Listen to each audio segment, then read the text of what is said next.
Everyone kindly keep your cameras closed, okay? And also, if you have any questions, you can put in the chat box. We'll ask at the end of the session.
हाँ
Good morning, sir. Morning. Can you hear me? Yes, sir. Yes, sir. We can hear you. Should we start, sir? Yes. Okay, sir. Just a minute.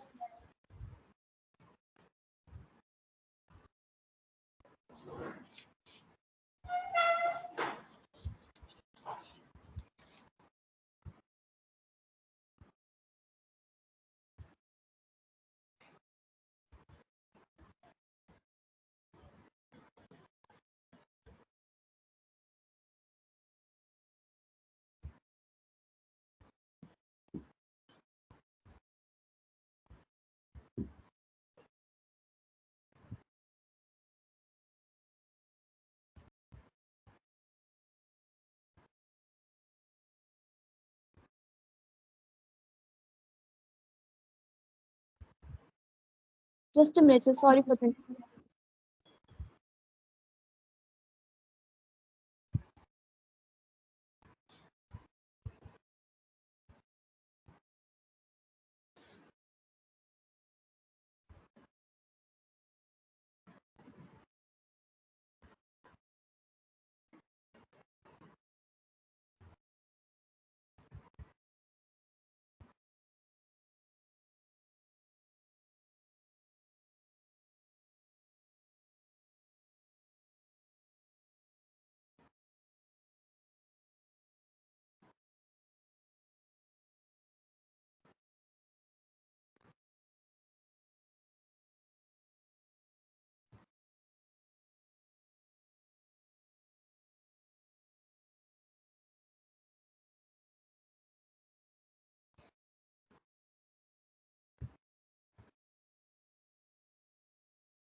Some problem?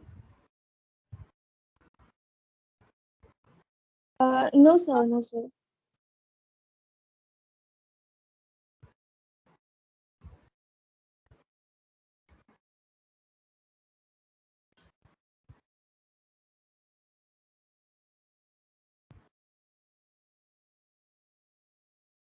So, a very good morning, sir, and we welcome you here for this interactive session. We are very thankful that you took some of your precious time and joined us today.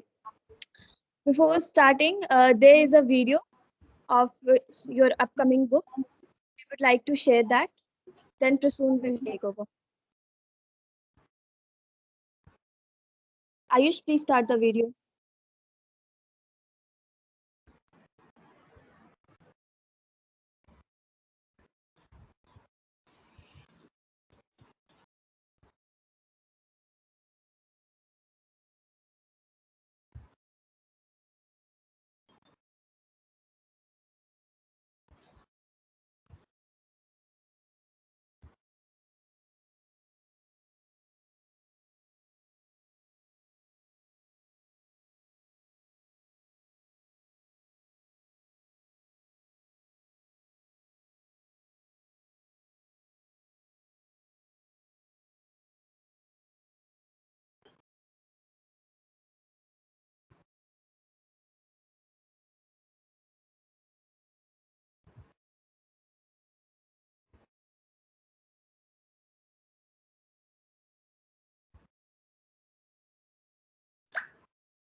So, very good morning, sir. On behalf of Anushashan, the Civil Services Society, I wholeheartedly welcome you all to this virtual session.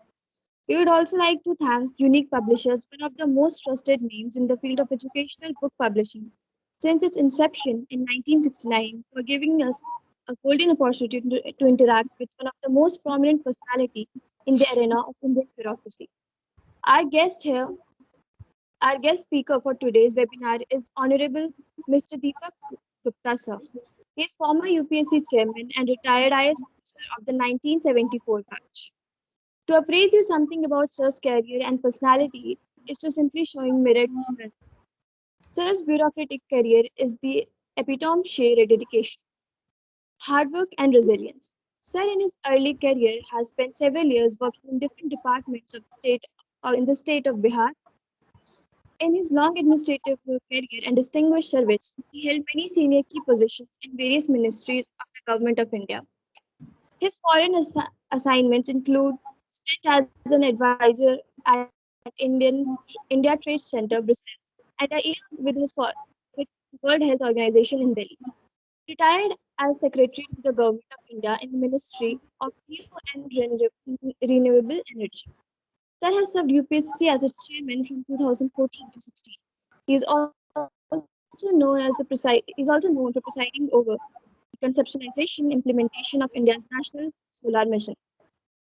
Sir presently serves as chairman of National Solar Energy Federation of India. Sir has also authored various books. Latest among them is Small Things Matter, Key to Governance, which focuses on how small actions in an administrative system can make it more outcome oriented, and is available at various e-commerce platforms. With this, we would like to start. Sir, please start, sir.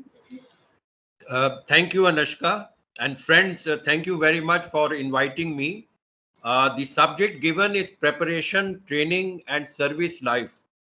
Now, since you have invited a retired IAS officer, I will focus on that service and briefly talk of the overarching context of governance. And thereafter, we can have questions to discuss specific issues that you might have. The role of the civil services, as you will see, has got considerably enlarged because of increasing governmental actions and growing developmental and welfare needs. the environment and systems within which we function, and the serious emerging challenges, particularly in the last 2 years, the pandemic, the climate change issues, the new Chinese aggressiveness, the deteriorating international climate, have all made governance much more complex. Therefore, it is generally agreed that the real competitive advantage of nations today is not their resource endowments, but the quality of governance. Therefore, bureaucratic effectiveness has become critical for positive societal outcomes. This applies to both framing of policies and programs with a well crafted design and ensuring their success through proper and timely implementation. This being the primary responsibility of bureaucracies, higher or lower. Since the IAS has a primacy role, its role becomes even more important for a country. Therefore, the IAS is not just a job, it's a calling, and where public service becomes its own reward. Although we have developed a lot, there are major development failures, whether it is infrastructure growth or the progress in the social sector. I especially refer to our relative failures in addressing malnutrition, infant and maternal mortality, primary education, public health, sanitation, availability of clean developing, drinking water, etc. Some of these issues I have discussed in this book. The question to ask is, why has this happened? Addressing these issues is therefore where we can and we must really contribute. I presume that most of you who sit for the exam would want to join the IAS. No other service provides the variety of experience, the real exposure to ground conditions of the country, and immense opportunities to do public good. There are so many examples of good work done by hundreds of IAS officers over time. Somehow, this does not come out in the open. I have given also many anecdotes about work done in my book. Each has a lesson for good governance. So I'm often asked about my experience of preparation for the exam. Those were different times, and the structure of the exam was very different. If you studied the subjects of your graduation well, most of the preparation was actually done. Now, of course, there are so many coaching centers to tell you how to do it, and I can add precious little.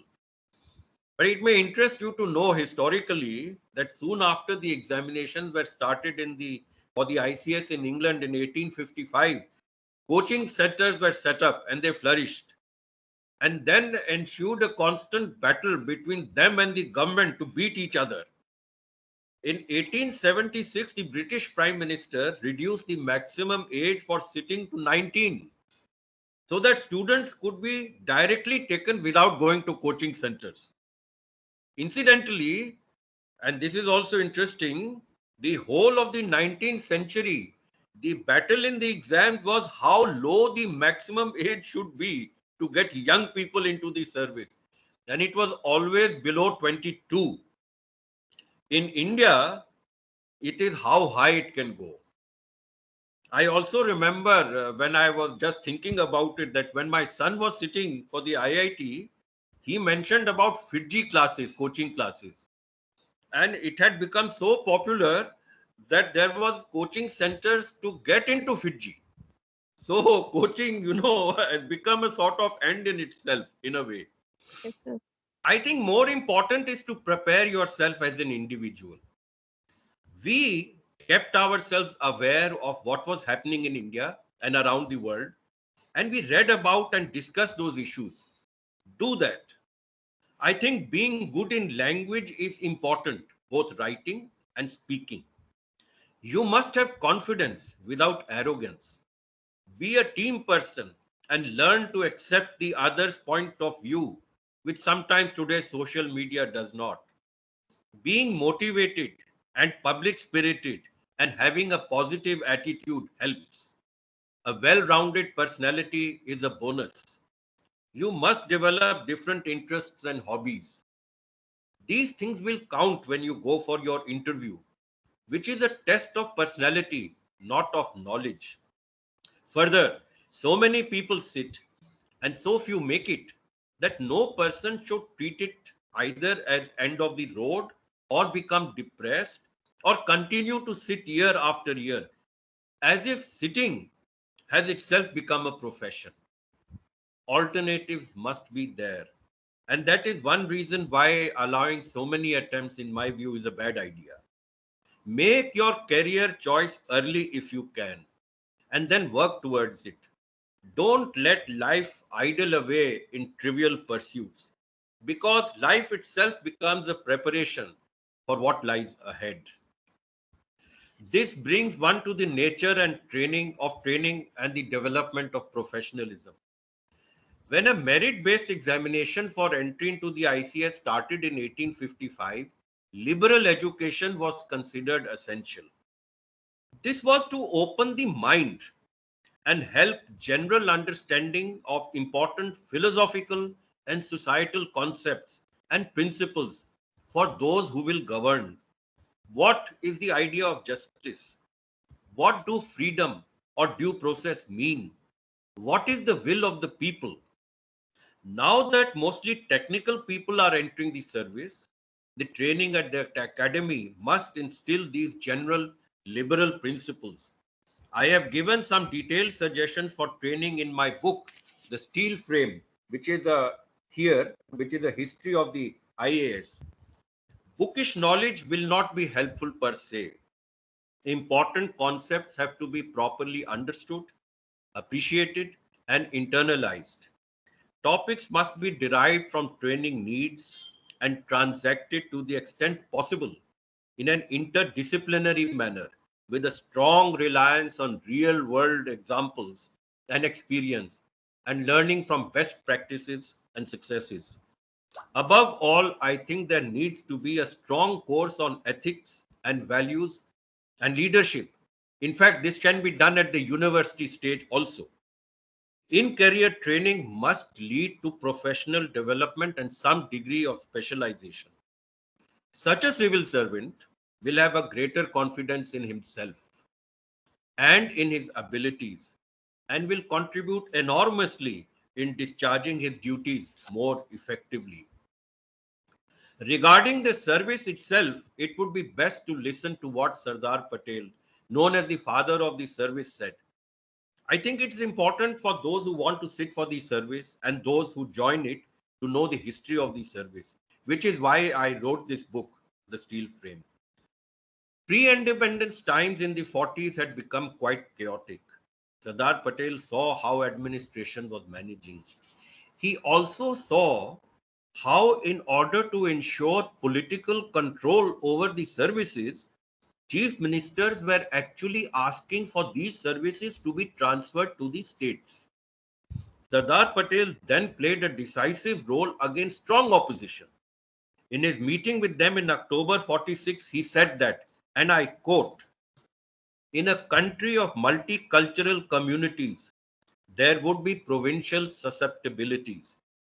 But it was precisely because of these that a service modeled on the ICS alone would be efficient, impartial, free from local or communal bias, party allegiance, or political influence. A locally controlled service under any government of the day could not, on the contrary, act independently or offer resistance to local politics or intrigues. He added that the officers with the efficiency of the center and the experience of district administration and contact with the people will introduce certain amount of brashness and vigor in the administration, both at the center and in the states. So strong were his feelings immediately after the chaos of those times that he also said, you will not have a united India if you do not have a good all India service. Sardar Patel was also very worried even then about politicization. He noted, and I quote again, that an efficient, disciplined, and contented service assured of its prospects as a result of diligent and honest work, is a sine qua non of sound administration. And please note, under a democratic regime, even more than under authoritarian rule. Therefore, political considerations, either in its recruitment or in its discipline or control, and now we can add transfers, must be eliminated altogether. In fact, he even said that the service actually will serve as a protective ring round the Constitution of India. Therefore, he added that the good All India service must also have the independence to speak its mind. Actually, this quotation is written under his bust at the IAS Academy in Mussoorie. In the Constituent Assembly, he had said, I have told my secretary that if you do not give your honest opinion, for the fear that it will displease your minister, please you had better go. I will bring another secretary. I will never be displeased over a frank expression of opinion. I strongly believe that the core of our service and of our role in good governance is the need to speak out our mind. In my book, I have described the changed environment in which the IAS functions, especially since the emergency, which is fundamentally transformational in nature. Politics is trumping good governance. The systems of government are increasingly becoming difficult for good and quick decision making, doing innovative things, or taking risks. These difficulties you all will have to face. But who said that joining the IAS has no challenges? You will face them all your life. And what is life if you don't face challenges? Especially when, in your own small way, you are helping in building India and working for its people. I also evaluate the strident criticism against the IAS. Much of it is legitimate, some not. The biggest criticism is about their arrogance and the feeling that they know everything. This you must guard against, even in real life and even now. In today's world, you have to be professionally competent, such that you can have the courage and the ability to leave the service should you want to. In our time, it was almost given that an IAS officer would be honest. He or she was always welcome because it was presumed not only that the person is competent but committed, and above all will be fair and impartial. I hope this is still true and will remain true. In 1997, a World Bank report had noted that the IAS was battling against onslaughts to its relevance, which has become much more pronounced today. The misguided movement towards large scale lateral entry is also indicative of this. But the report also noted that, and I quote, the strength of the service lies in its extraordinary pool of skills and talents, its field of experience, its extensive networking, its appreciation and overview of the functioning of the government at the cutting edge, its understanding of delivery systems for development, awareness of the formal and informal socio-economic networks in the field, its can-do attitude, its role in national integration, and its ready adaptability. This strength must be recognized and built upon, including by IAS officers themselves, and not denigrated.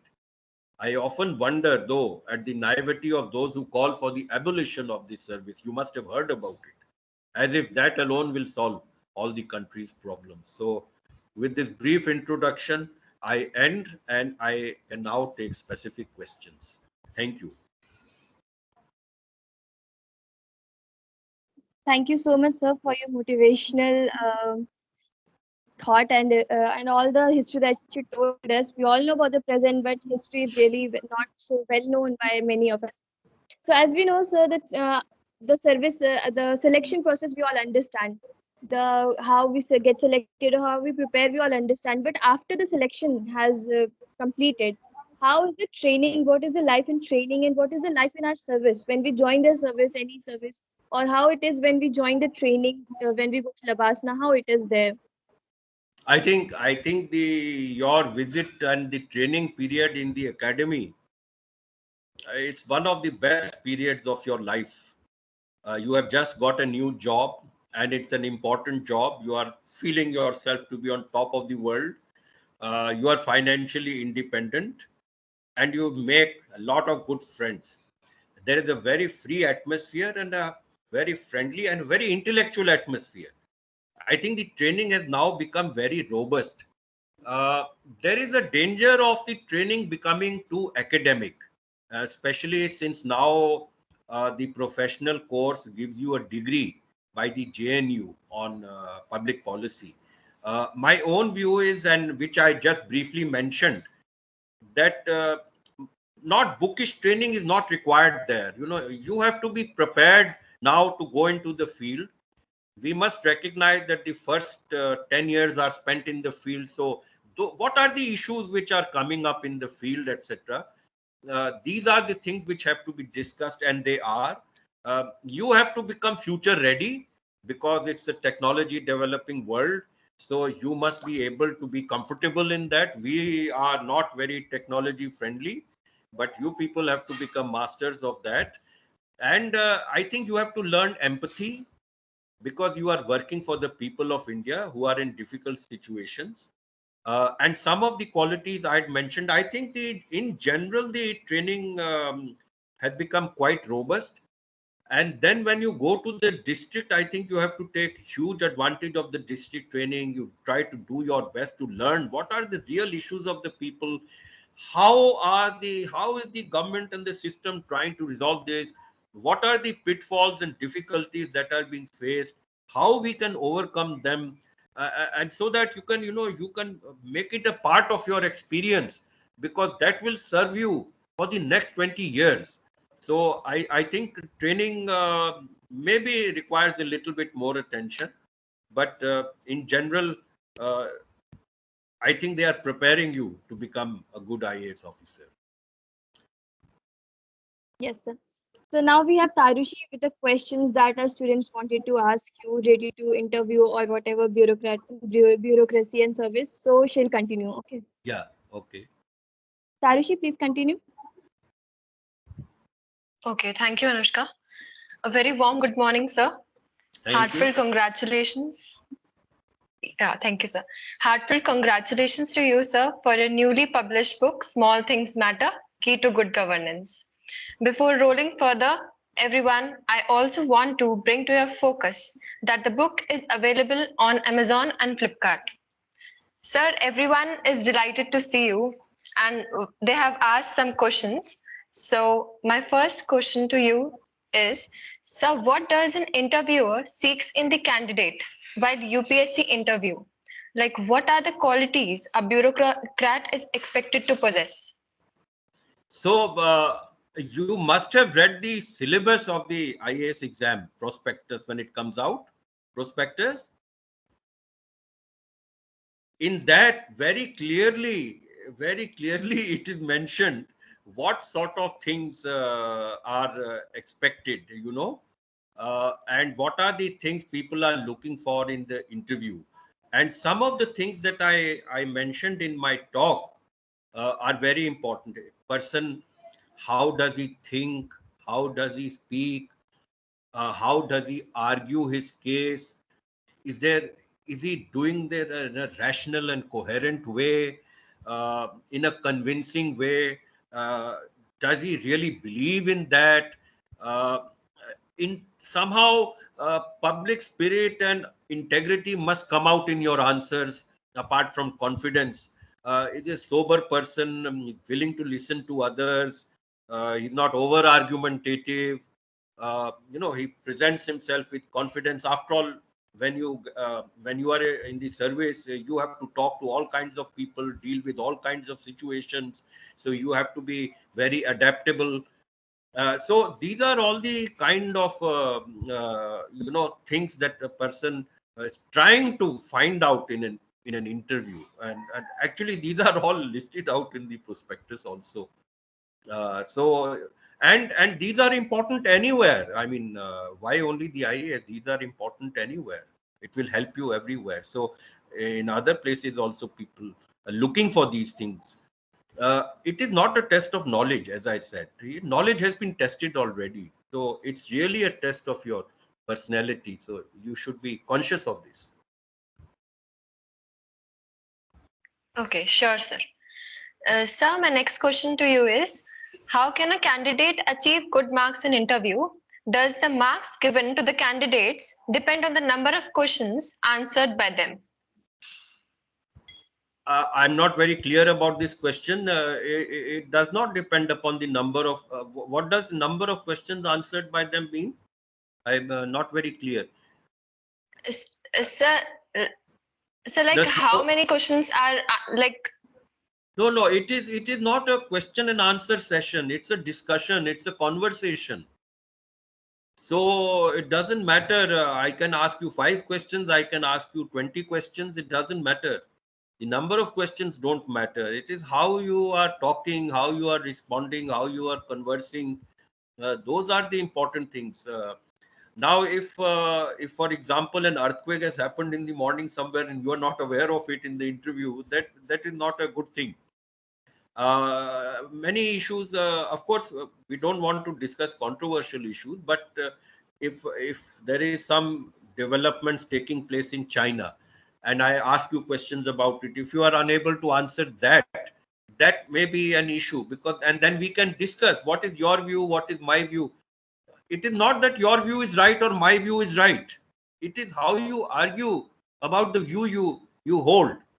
And if I ask you what is the coal production in India, maybe you don't know, so you can say that you don't know. And that is not a bad mark. That is not something I will hold against you. Most people don't know what is the coal production. So it is not that kind of a question and answer session at all. Okay, sir. Sir, my next question to you is, what are the common mistakes made by the aspirant while appearing for the UPSC interview? As before the interview, there are so many thoughts running in a candidate's mind. So, what you have noticed, Well, the things that, no, I yeah, can't yes, sir. answer this question, but I have. I think everybody is a little nervous. You should not be nervous. You should not be having lots of things moving around in your mind before the interview. You should be calm and cool and collected. You have done your preparation. Nothing is going to matter in the last few minutes. When you go into the room, the panel tries to make you feel very comfortable, ask you simple questions to start off so that you are comfortable and composed. I think you just derive from what I have said of what is the positive of what could be the negative.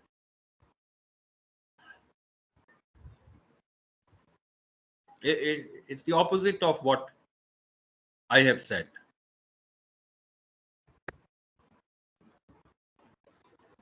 And I suppose in the mock interviews that are arranged, these things are probably pointed out. Yeah, sure, sir. Sir, there are some questions which the students are posting in the chat box. So I Yeah. would like to ask, how lateral entry in civil services will help in improving the quality in the civil services?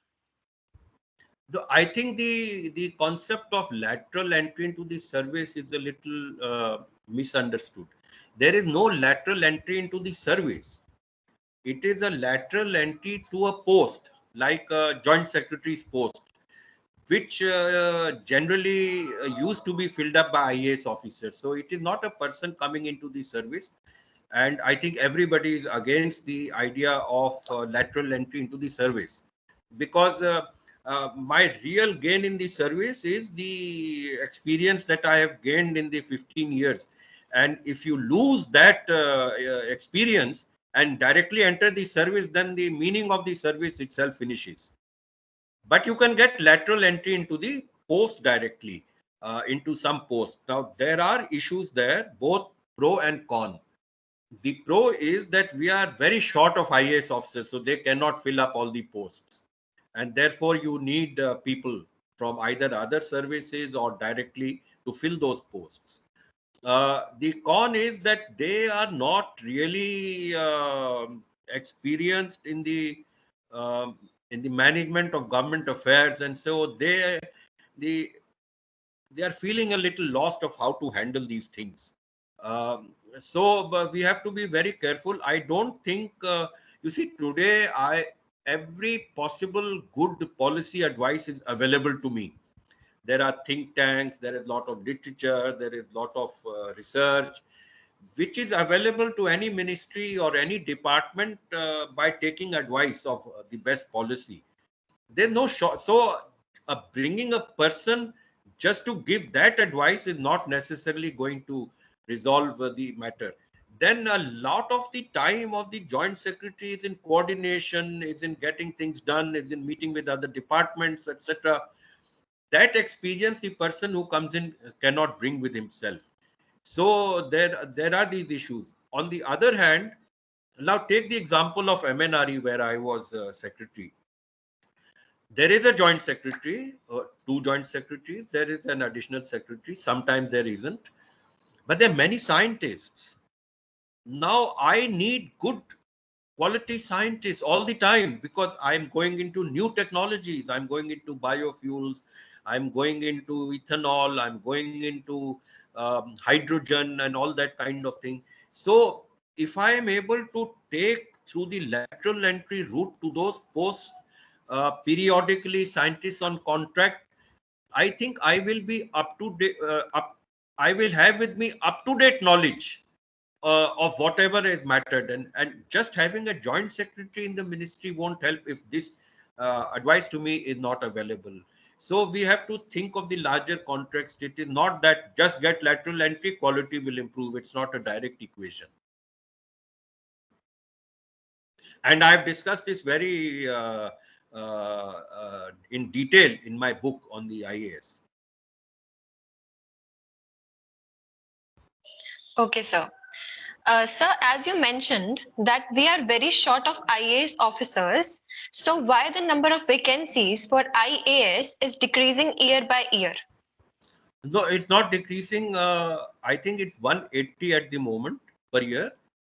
My own view is, my personal view is that they should increase because in the field, I would like that direct IAS officers who are young, energetic, idealistic, and have been well trained. They go to all the districts, but the districts have become so many that it is very difficult. So what had happened was that perhaps in the mid 90s there was some court case in Karnataka which led to a restriction in the number of vacancies. But I think for the last many years it has been 180. I would recommend that it be increased more, and so that after all, this is a good service. These are well trained people who have the experience. So I presume that they should be able to deliver well, both in the state government and in the center. And so I should increase their number. And the students, you people from Delhi University, you can ask for this such a kind of increase.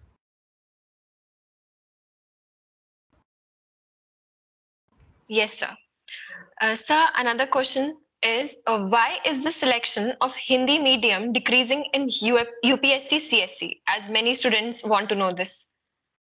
I think this is not a question which I would like to answer because there are having been chairman of UPSC, I don't want to answer this. I think there are many related issues, and we should concentrate on the positive side. Everybody has to work hard. There is no bias at all involved, that I can assure you. So I think better that this question I don't answer.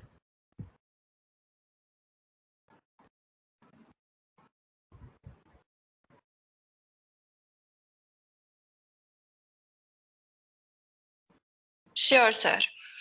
Sir, I want to ask some questions related to your book. Sir, so my question is, what is the book about and what are the key aspects it covers? Like, what are the things which you kept in your mind while writing the book? Well, you see, early in life, as I grew up, I used to think that, see that very small things made a lot of difference. You know, somebody's behavior, somebody's gesture, somebody's talk, a word here or there made a lot of difference. And as I got into this service, I found that small things make a lot of difference. Uh, have I anticipated a problem? Have I prepared for it? Have I gone into the nitty gritty? Am I monitoring properly? Am I resolving problems as they occur? Um, am I doing my inspections? Am I going on field visits? Am I going tour? Am I trying to understand the real problems? What is my attitude? Am I a problem solver? Um, how do I tackle delay? Is time important for me? All these, a variety of small things made a huge difference, which is what I saw. And I consciously then tried to address these issues during my career. And I found they made a difference. And so I'm, by the anecdotes that I have given, each one, if you see, either directly or indirectly, talks about some small thing which made a difference. And if you put all these things together and all the officers combined, one can imagine what one can achieve. For as an example, I can tell you, when I was posted to my second district, this is 1986. When I reached there, I found that that district had come last of 39 districts in rural development issues. Also, it was a very criminal district. 22 out of 23 of the gangsters who had rewards on their heads in the state belonged to that district. And there were murders and crime happening all the time. It was a very chaotic situation. 1 year after that, after we had joined, the district stood first in the state in rural development. And all these 22 people were mostly behind bars, or with encounters, they were dead. So there was a complete turnaround. Now, nothing had changed except that some officers had changed. So what is it? And I've tried to explain it in the book. What is it that allowed us to make this achievement, and why it cannot be done in general by others if we focus on the small things? When I came to the health ministry in 1998, I was given the task of tuberculosis also. And I was horrified to learn that India is one third of the global burden. And I also read a WHO document which said that India is the problem. They are a laggard in TB control efforts and all that. So anyway, there was a good program which had started, and we really, and we had a very good team. We really worked hard, and we made a huge difference. And at the end of the that's why I worked with WHO in Delhi for a year also. And then after 5-6 years, the WHO was saying, look at the inspirational story of TB control coming out from India. How that happened is what I've tried to explain in my book. And that is why I have mentioned that these small things matter, because it can lead to very different outcomes than the normal. And so with the same system and same people, our achievements can be much more, and this is what the country needs. So my purpose in writing the book is by example to show examples. A lot of officers have done a lot of good work, and so I think all are uh, learnings for us and for other officers. That was the intention. It's a small effort to try and tell people, do your best. Okay, sir. So my next question is, what according to you is good governance and how it can play a major role in changing the nation? Well, I mean, I addressed all these issues in the talk that I did. Uh, Governance for whom? Governance for the people of India. So good governance is where uh, I am able to ensure at the end of a day a healthy and educated population, a clean India, a green India, a strong India with a strong economy, climate resilient economy, etc. So these are all the outcomes which must come out of the process of governance through policies which are designed in such a way that they are easily implementable, and then I ensure that I implement them properly. Then there are other issues. The whole system, whether it's the state or whether it's the courts, I have to ensure justice to the people. They and I should be in a position to redress their grievances. Women should feel safe. Property should be safe. A check should not bounce. An ATM should work. Garbage should be lifted. There are so many small things which reflect good governance. You must have faith in the people. I will give you an example uh, which astonished me at that time. We were building houses in the district for the poor, and we had made a very good design, and we used to, so I think people had some confidence in us. And then one day, about 25 scheduled caste members came, and they said, you come and break down the houses where we live, and you make new houses for us, and we will live 3 4 months, we will live somewhere else and manage somehow. Now, how did these people have confidence in the instrument of the state so that they were willing to break down their houses? So they had trust, they had confidence. I think if we are able to build that trust in the people, and if we become very accountable, these would be very important principles of good governance.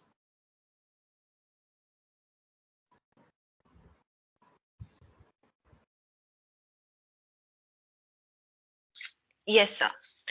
So my next question is, you are sir, as you are an inspiration for all of us, but we all want to know that what inspired you to be an author and write this book after your retirement from the service? Well, after retirement from the service, I have written 4 books.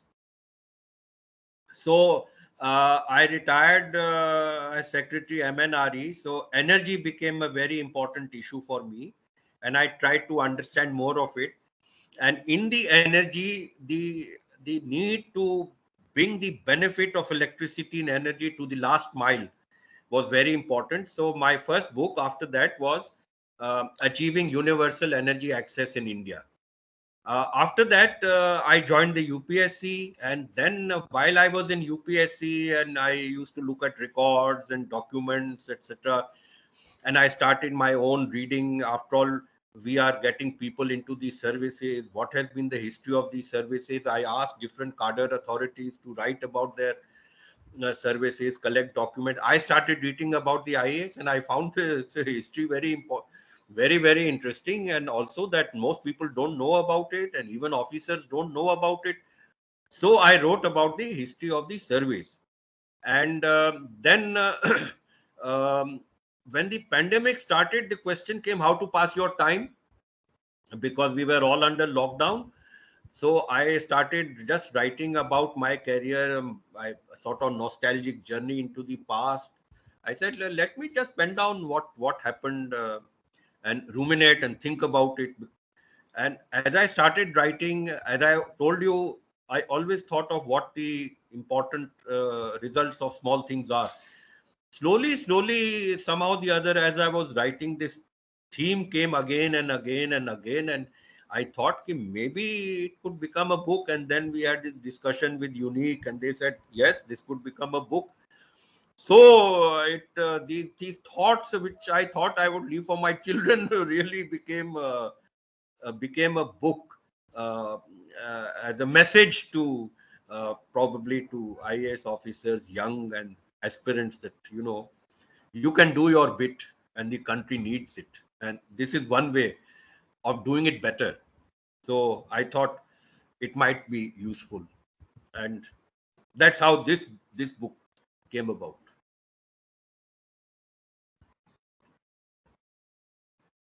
Okay, sir. Sir, my last question to you is, sir, what is your view on anonymity of civil servant as an idealistic quality and growing use of social media by them? Well, I am of the traditional view that the bureaucrat must be anonymous, and I will give you an small example. For 2 years, the Indian Oil Company was looking for a land for a gas bottling plant in Bihar. Bihar did not have any, and I was managing director of the Patna Industrial Area Development Authority.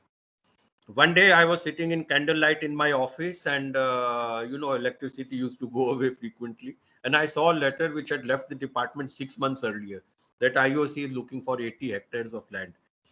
And I had an industrial area which was not promising for industry at all, about this size, 50 kilometers from Patna. Moment I saw this letter, I called the regional officer of IOC in Patna.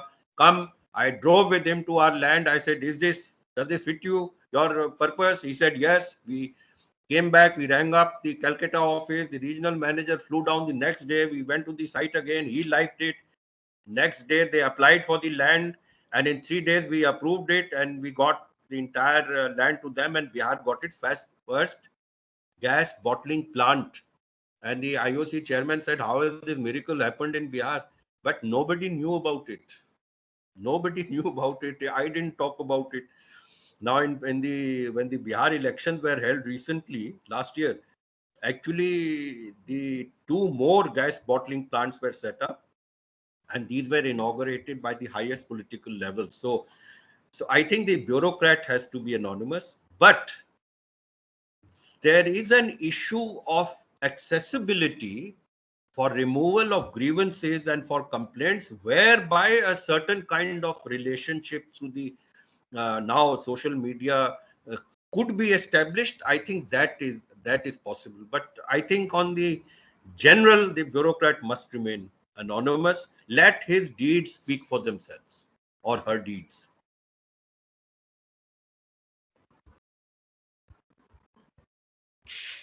Yes, sir. Sir, with these questions, we have come up to the end of our questionnaire. Thank you. Over to you, Anushka. Thank you very much, sir, for answering all the questions, inspiring and motivating us with your experience and knowledge that you have.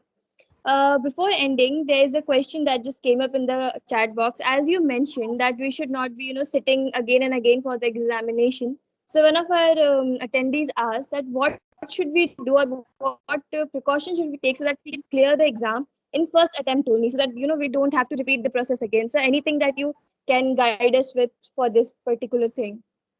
Well, it's a highly competitive exam. How can you give any guidance except the fact that you have to prepare yourself well for the written, for the main exams and for the interview. Just prepare yourself well. There's no magic bullet, and everybody knows there's a little bit of luck involved also. And so many people have done so well who have not qualified for the service. So not qualifying for the service should not be taken as that is the end of life and all that kind of thing. There are so many opportunities available now, and some even would say that I'm better off not joining the service, and I can do this and I can do that. And you have your own, so many startups are coming up and people are thinking innovative things. I think you have to be in a positive frame of mind. I mean, that's the most important thing. In our time, not many people used to be sitting, and the job opportunities outside were limited. Although I must admit that competition has become much harder now. That is also a fact.